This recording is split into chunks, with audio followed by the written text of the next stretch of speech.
Hey, what's up, YouTube fans? So what I want to talk about in this video, right, is a really dumb phrase that's oftentimes repeated these days, especially on the internet, where people say, life does not come from non-life.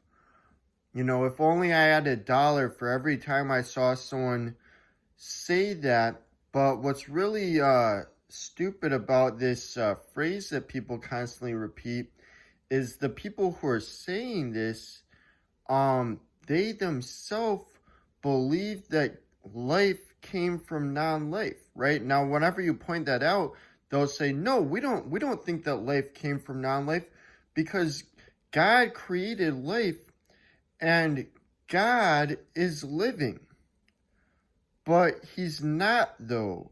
If God is a disembodied spirit, then he is not living in any biological sense of the word, right? If he's not made out of cells or even out of matter, he's not living in any biological sense of the word.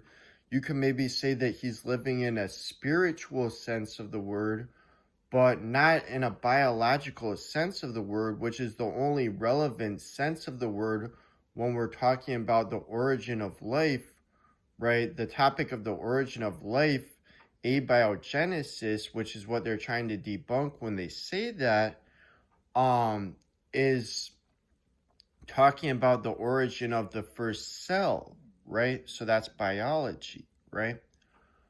And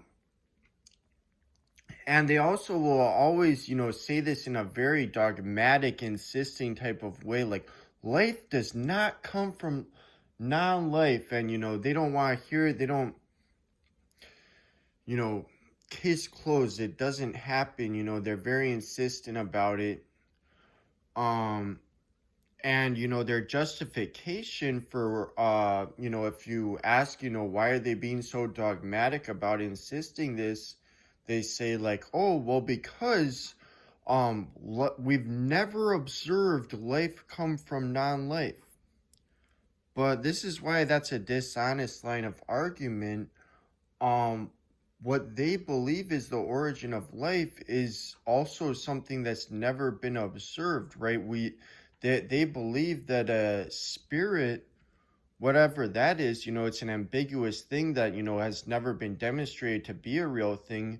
They believe that a spirit said, let there be a turtle, for example, and then, that caused a turtle to poof into existence, and this thing, they say that it's intelligent design, but, unlike any intelligent designer we know of, it doesn't, according to them, it doesn't have a brain, sensory organs, arms, or fingers.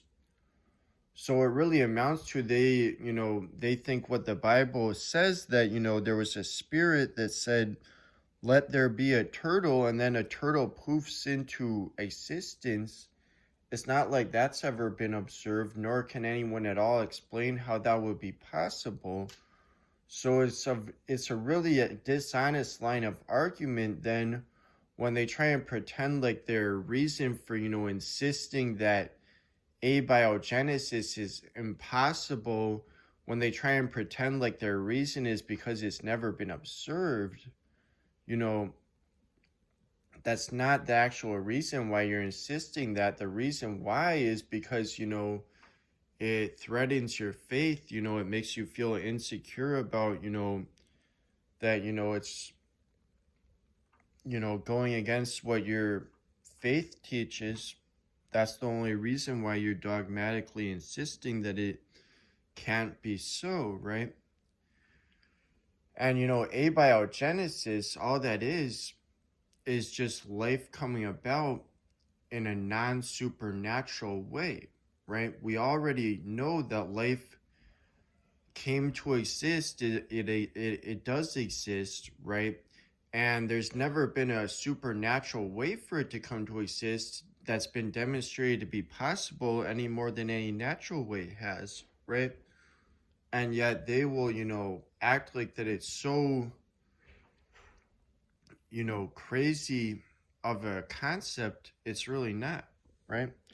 It's really not, they constantly misframe it. There's a lot of projection, they they're insecure about their religious beliefs, so they try and misframe abiogenesis as though it's like this crazy idea. It's really not a crazy idea at all. All right, that's all for now. See you guys.